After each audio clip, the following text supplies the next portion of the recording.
अस्सलाम वालेकुम स्टूडेंट। आज हम शुरू करते हैं सेट्स एंड फंक्शन का टॉपिक। सेट एंड फंक्शन का टॉपिक ये कौन सा टॉपिक है?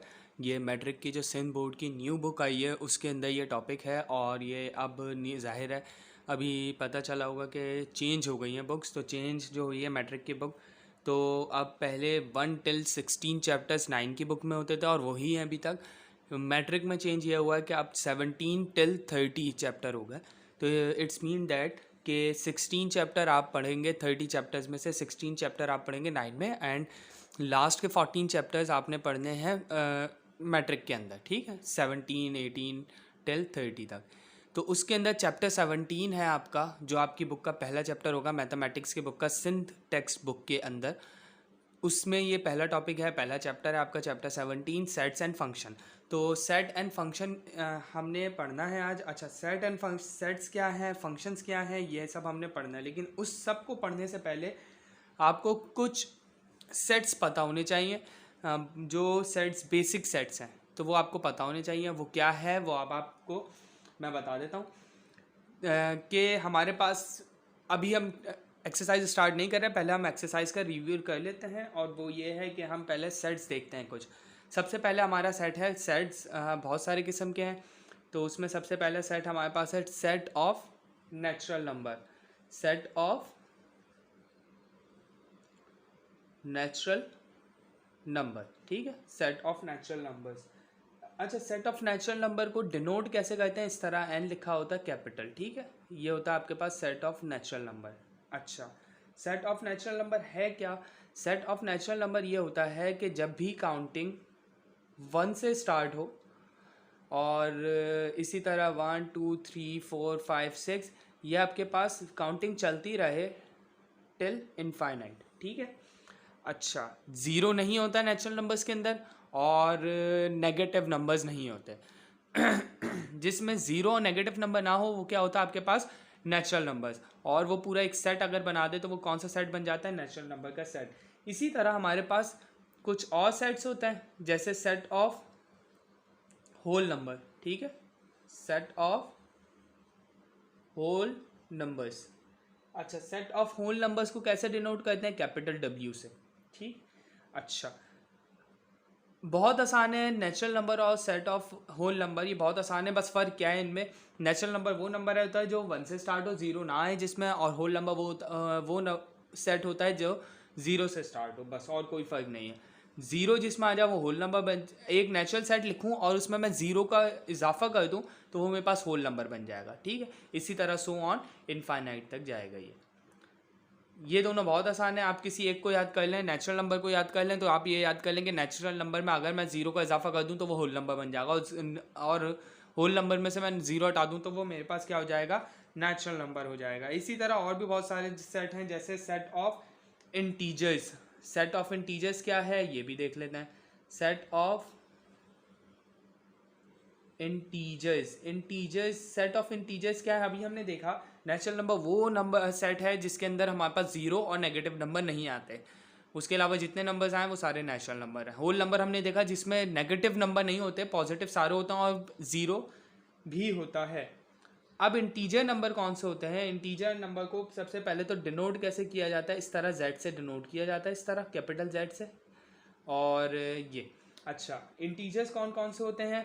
कि वो सारे नंबर्स जो प्लस माइनस, जो होल नंबर भी हो, नेचुरल नंबर भी हो, और नेगेटिव नंबर्स भी हो, जैसे ज़ीरो भी हो, ज़ीरो आपके पास इसमें आता है। अच्छा, अगर मैं इस तरह लिख दूँ 1 2 3 एंड सो ऑन, ठीक है। अब आप बोलेंगे ये तो होल नंबर लिख दिया मैंने, होल नंबर लिख दिया, लेकिन होल नंबर लिख तो दिया लेकिन इसको चेंज कर लें। अगर मैं सब में पहले प्लस प्लस लगा देता हूँ, अब आप बोलें ये तो होल नंबर है, बिल्कुल होल नंबर है, नेगेटिव भी तो लगा रहा हूँ मैं, ठीक है। इसका मतलब है कि प्लस की सारी वैल्यूज़ और नेगेटिव सारी वैल्यूज़ एक्सेप्ट ज़ीरो अगर है हमारे पास तो वो कौन सा नंबर है? इंटीजर्स है। अच्छा, इसी तरह एक जेड के ऊपर प्लस लगा हुआ आ जाता है, वो पॉजिटिव इंटीजर होता है। उसका मतलब क्या होता है? उसमें सारे, अच्छा सॉरी, जेड के ऊपर प्लस नहीं, जेड के ऊपर नेगेटिव लिखा हुआ आ जाए, जेड के ऊपर अगर पॉजिटिव लिखा हुआ आ जाए तो इसका मतलब है कि वो होल नंबर बन जाएगा। क्यों बन जाएगा? क्योंकि आप सब में से नेगेटिव हटाएं, होल नंबर बन गया ना। नेगेटिव होता है। अगर z के ऊपर इस तरह ऊपर नेगेटिव का साइन लगा हुआ आ जाए तो आप समझ जाएं कि अब z इंटीजर्स तो है लेकिन कौन से नेगेटिव नंबर्स, आप ऊपर के प्लस सब हटा दें और सारी नेगेटिव वैल्यूज एक्सेप्ट 0, ठीक। इसी तरह एक सेट आपके पास है सेट ऑफ इवन नंबर। अब जब सेट ऑफ इवन नंबर का है तो इसके बाद वाला सेट आप लोग खुद बता सकते हैं। इसके बाद अगर मैं कोई सेट बनाऊंगा तो वो कौन सा होगा, सेट ऑफ ऑड नंबर्स, ठीक है, set of odd numbers, even numbers and odd numbers, ये दो सेट ये आ गया हमारे पास। अच्छा ये कैसे, इवन सेट को आप कैपिटल ई से डिनोट करेंगे और ऑड सेट को आप कैपिटल ओ से डिनोट करेंगे। अच्छा इवन में क्या होंगी, सारी पॉजिटिव वैल्यूज़ होंगी। अच्छा इवन में मैंने आपको STP मैथमेटिक्स का लेक्चर 1 में, शायद लेक्चर 2 या 3 में मैंने बताया था कि 0 is also a even number, ठीक है। क्योंकि 0 हमारे पास इवन है तो इवन में लिख लेते हैं 0 और +-2। अच्छा इसमें माइनस से कोई फ़र्क नहीं पड़ता, अगर -2 हो तो क्या वो इवन नहीं है, बिल्कुल है। -4 है तो वो क्या इवन नहीं है, बिल्कुल है। नेगेटिव पॉजिटिव से फ़र्क नहीं पड़ता, जस्ट इवन नंबर्स की बात कर रहे हैं हम। तो वो 2 हो पॉजिटिव हो या नेगेटिव हो, 4 पॉजिटिव हो या नेगेटिव हो, 6 पॉजिटिव हो या नेगेटिव हो, these all are even numbers. इसी तरह नेगेटिव नंबर ऑड नंबर्स कहाँ से स्टार्ट होते हैं, 1 से स्टार्ट होते हैं। सो इसी तरह नेगेटिव हो या पॉजिटिव हो तो ऑड नंबर, पॉजिटिव नेगेटिव +-3 +-5 ये सारे क्या हैं हमारे पास, ऑड नंबर्स हैं, सही। ये हमारे पास कितने सेट हो गए, 1 2 3 4 5 सेट हो गए। इसी तरह आपके पास एक सेट होता है सेट ऑफ रैशनल नंबर्स। अच्छा सेट ऑफ रैशनल नंबर्स क्या है, ये बहुत आसान है, मैं इसको अच्छा सेट ऑफ रैशनल नंबर को आप कैपिटल Q से डिनोट करते हैं, ठीक है। इसी तरह एक बिल्कुल इसी तरह जैसे रैशनल है, इसी तरह एक और सेट इसी का होगा, जैसे इवन का ऑड होगा, इसी तरह रैशनल का क्या होगा, इर्रेशनल नंबर्स। वो इर्रेशनल नंबर्स क्या है आपके पास, इर्रेशनल नंबर्स। अच्छा अब आप बोलेंगे जब रैशनल को हमने Q से डिनोट कर दिया तो इर्रेशनल को किस से डिनोट करेंगे, इर्रेशनल को भी Q से ही डिनोट करेंगे। लेकिन अगर अब आप पूछेंगे कि जब दोनों को हम Q से डिनोट करेंगे और कल को सर अगर लिखा हुआ आ जाए जस्ट Q, क्योंकि अगर मैं ये सब छुपा दूं और मेरे पास सिंपल N कैपिटल लिखा आ जाए तो मुझे पता है नेचुरल नंबर है, W लिखा हुआ आ जाए कैपिटल तो मुझे पता है होल नंबर है, Z लिखा हुआ आ जाए तो मुझे पता है इंटीजर्स है, E लिखा या O लिखा आ जाए तो मुझे पता है E is even, O is odd. लेकिन अगर दोनों रैशनल और इरैशनल के लिए Q लिखा हुआ आ जाए, मिसाल के तौर पे सिंपल एक Q लिखा हुआ आ जाए तो हमें क्या पता है ये जो Q है आपके पास ये रैशनल का या इरैशनल का है, इसमें तो कोई फ़र्क नहीं है, बिल्कुल फ़र्क है। फ़र्क ये है राइटिंग का फ़र्क नहीं है, कहीं आप लोग बोलेंगे ये मोटा सा Q है पतला सा है, ये तो खैर राइटिंग मिस्टेक है मेरी, थोड़ी सी राइटिंग का इशू है वो ये डिफरेंस नहीं है। डिफरेंस क्या होता है, इसके ऊपर इरैशनल के ऊपर Q तो होता है, Q के ऊपर बार लगा होता है, बस। अब तो डिफरेंस आ गया, अब बता देंगे आप लोग। अच्छा अब आप बोलें कि इसको हम कैसे बोल सकते हैं, क्योंकि हमने सारे नंबर्स देख लिए। नेचुरल नंबर में हमने 1 till पॉजिटिव ऑल नंबर्स देख लिए, होल नंबर में हमने नेचुरल नंबर में ही 0 का इजाफा कर दिया, वो होल होगा। इंटीजर्स में हमने पॉजिटिव नेगेटिव सारे नंबर्स देख लिए, इवन में हमने पॉजिटिव नेगेटिव इवन सारे देख लिए, ऑड में पॉजिटिव नेगेटिव ऑड नंबर सारे देख लिए। रैशनल में क्या फ़र्क है और इरैशनल में क्या फ़र्क है, अब ये भी तो बता दें। तो फ़र्क ये है, वैसे तो आपको समझ जाना चाहिए, रैशनल में शुरू में रेशो आ रहा है, ठीक है। NaL हटाऊं मैं, अगर ये मैं हटा देता हूँ, ये रहा, ये मैंने हटा दिया तो मेरे पास क्या बचा, रेशो।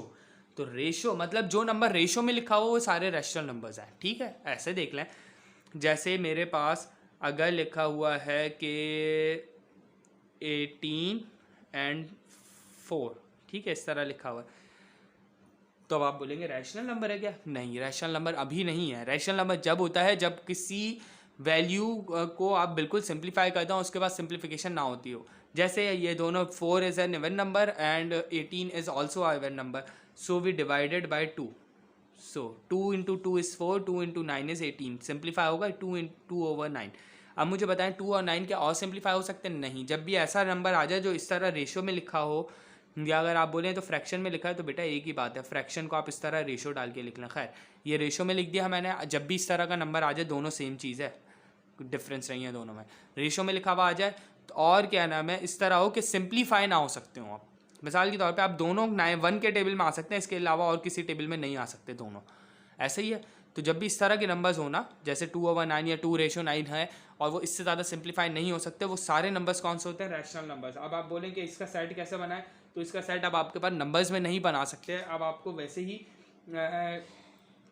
सेट बिल्डर नोटेशन के अंदर बनाना होगा। वो कैसे बनाएंगे हम, कि इस तरह लिखने का तरीका होता है इसे, और स्मॉल p ओवर q। अच्छा, स्मॉल p क्या है? p is even, sorry, p and q is integers, ठीक है, p and q are integers. अच्छा, आगे क्या लिख देंगे? वेयर p एंड q, अच्छा पी क्यू, ये जो ई गोल सा ई लिखा है इसको कहते हैं बिलोंग्स टू। ये जो मैंने छोटा सा ई लिखा है गोल सा, इसको कहते हैं बिलोंग्स टू। बिलोंग्स टू का मतलब क्या होता है? बिलोंग्स टू का मतलब होता है कि ये जो है, मतलब ये पी और क्यू जो है ये किस में से आ रहे हैं? बिलोंग्स टू का मतलब किसी चीज़ में से आ रहे हैं, और किस में से आ रहे हैं? Capital Z. और कैपिटल जेड क्या है? ये अभी हमने पढ़ा है, क्या है? इंटीजर्स। पी और क्यू क्या है? Both are integers. और इसके लिए एक एक्सेप्टेड केस लिखना पड़ेगा, ये जो नीचे वाली वैल्यू है q, ये ज़ीरो नहीं हो सकता, ठीक है, is not equals to zero. सही, ये फ़र्क है बस इसके अंदर। और ये क्या फ़र्क है? ये फ़र्क ये है कि बस q अगर ज़ीरो हो गया तो इनफाइनाइट नंबर आ जाएगा, और इनफाइनाइट नंबर हम नहीं लेते, ठीक है, मतलब इन्फिनिटी आ जाएगा। और इन्फिनिटी को कैसे आपने देखना है वो आप लोगों के लेवल में नहीं है, तो इसलिए आप उसके लिए परेशान ना हो। इसी तरह आपके पास इर्रेशनल नंबर होंगे, और वो बिल्कुल अच्छा, मैंने ये गलती इसमें ये कर दी कि ये जो है इक्वल्स होते हैं, ठीक है। अच्छा, इर्रेशनल नंबर्स क्या होते हैं? वो सारे नंबर्स जो, अगर मैं लिख दूँ स्क्वायर रूट ऑफ 4, तो अब आप क्या बोलेंगे कि square root of 4 is equals to 2, ठीक है। Square root of 9 is equals to 3, square root of 16 is equals to 4। सही, ये सही है। लेकिन अगर मैं इनके ऊपर स्क्वायर रूट डाल दूं, 4 तो मेरे पास अगर 4 के ऊपर डाला वापस 2 बन के बाहर आ जाएगा। अगर मैं इसी तरह 2 के अलावा स्क्वायर रूट ऑफ 5 कर दूं, स्क्वायर रूट ऑफ 7 कर दूं, तो मुझे बताएं क्या स्क्वायर रूट से बाहर आ रहा है? जो भी इस तरह के नंबर हो जो स्क्वायर रूट से बाहर ना आ रहे हो सिंप्लीफाई करने के बाद, और अगर मैं निकालूं तो वो डेसिमल में आ जाए, तो वो सारे नंबर्स क्या हैं? Irrational numbers. तो यहाँ पे फ़र्क इसमें ये है सेट बिल्डर नोटेशन के अंदर कि ये not equals to P over Q है, ये equals to P over Q है। मतलब कि ये मैंने अभी बताया ना, रैशनल का मतलब है उसके में एन ए एल हटाएं तो रेशो, तो ये रेशो के बराबर है, ठीक है, ये रेशो के बराबर नहीं है। इर्रेशनल, अच्छा इसको मैं इससे भी समझा देता हूँ। यहाँ से अगर देखें इसमें भी एन ए एल हटा दें, रेशो पढ़ लें, ठीक है। तो अगर मेरे पास पी, ये 2/9 से ले लेता हूँ मैं, 2:9 लिख सकता हूँ ना। तो जहाँ पे मैं 2:9 ना लिख सकता हूँ, ये तो मैं कुछ भी हो सकता है, ये आप इसको आप पढ़ लें x/y, ठीक है।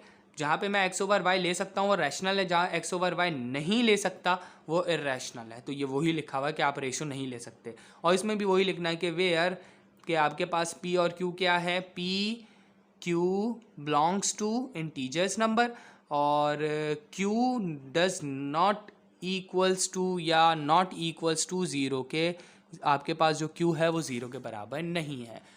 फ़िलहाल हम यहीं पर ही वाइंड अप करते हैं। अभी आप इसको देखें, अगर किसी को ये इन सेट्स के अंदर से कोई चीज़ समझ ना आई हो, इसके अलावा भी एक सेट और रहता था, वो मैं अभी नहीं पढ़ा रहा, मैं इंशाल्लाह नेक्स्ट लेक्चर में वो कवर करूँगा। वो है हमारे पास जो भी है, खैर वो रियल नंबर का सेट है, वो मैं नेक्स्ट टॉपिक में पढ़ा दूँगा। खैर ये सब देख लें आप, और इसके अलावा अगर इसमें किसी स्टूडेंट को कोई चीज़ समझ ना आई हो तो वो बिल्कुल मुझे कमेंट बॉक्स में कमेंट करके बता सकता है कि ये स्टेप समझ नहीं आया, वो स्टेप समझ नहीं आया, तो मैं इंशाल्लाह उसके ऊपर भी एक लेक्चर बना दूँगा, ठीक है। बाकी ये पढ़ें, न्यू बुक है, और थोड़ी सी मुश्किल होगी बच्चों को, जो नए नए मैट्रिक में बच्चे आए, क्योंकि मैंने भी पढ़ाया, वो यही बोल रहे होंगे सारे कि चलो भाई अच्छा है, क्योंकि इन्होंने सिंध बोर्ड वालों ने एक बिल्कुल ही इलॉजिकल बुक बना दी थी, सेंसलेस बुक बना दी थी कि 9 में आपने 1 till 16, क्योंकि पहले 9 में हमारे पास सिंध बोर्ड की बात कर रहा हूँ मैं, 9 में मैथ्स नहीं हुआ करती थी, फिज़िक्स नहीं होती थी, और फिर इन्होंने मैथ्स दी, और फिर मैथ्स के बाद मैथ्स जब पहले इससे पहले वाली जो मैथ्स आई थी वो अच्छी थी, उसमें ठीक था, 6 to 7 चैप्टर्स थे। उसके बाद नेक्स्ट अब जो मैथ आई है 9 में चल रही है, उसमें 16 चैप्टर्स दे दिए। एक तो मैथ्स नहीं पढ़ते थे 9 वाले, फिर पढ़ना शुरू की तो 16 चैप्टर्स, और मैट्रिक वाले पहले से पढ़ते थे तो मैट्रिक वालों को उन्होंने वही 9 चैप्टर्स दे दिए। तो ये बिल्कुल ही कोई गलत काम किया था इन्होंने। या तो 9 चैप्टर्स 9 में देने चाहिए थे कम, और मैट्रिक में ज़्यादा देने चाहिए थे, क्योंकि मैट्रिक वाले तो पहले से पढ़ते हैं। लेकिन खैर अब फिर भी इन्होंने अच्छी बुक बना दी कि 1 till 16, और सेम बुक बनाई है कि 16 चैप्टर्स आप 9 में पढ़ें, 17 till 30 चैप्टर आप मैट्रिक में पढ़ें। खैर इसके अलावा अगर किसी का कोई क्वेश्चन हो तो मुझे कमेंट कर सकता है। बाकी इंशाल्लाह हमारी इसी चैप्टर को पहले हम कंप्लीट करेंगे, फिर नेक्स्ट चैप्टर के ऊपर स्विच करेंगे। और अगर किसी का ऐसा हो कि स्कूल में वर्क चल रहा हो और किसी को होमवर्क मिला हो और वो मुझसे चाह रहा हो कि भाई अभी तो ये चैप्टर 17 चल रहा है, मेरे स्कूल में चैप्टर 19 या 20 या किसी में से भी कोई क्वेश्चन है ना, तो वो बिल्कुल पूछ सकता है। कमेंट कर दे कि सर ये मुझे अब आप तो अभी इस चैप्टर के ऊपर है, लेकिन मुझे इस चैप्टर में से क्वेश्चन करना है और ये होमवर्क मिला हुआ है जो भी है, तो मैं बिल्कुल समझा दूंगा। कमेंट करें, मैं बिल्कुल समझा दूंगा। ठीक है, इंशाल्लाह फिर नेक्स्ट लेक्चर में आपसे मिलते हैं। अल्लाह हाफ़िज़।